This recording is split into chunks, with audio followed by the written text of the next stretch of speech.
It was at this moment that Nathan knew.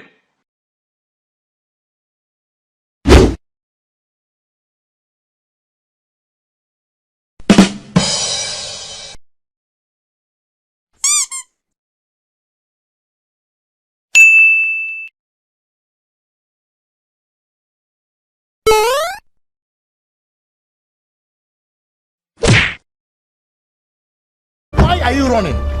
Why are you running?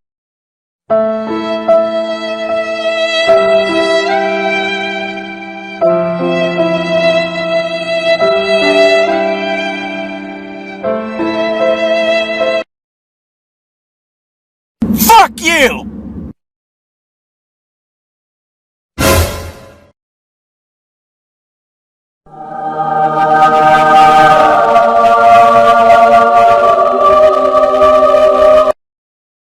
Nope.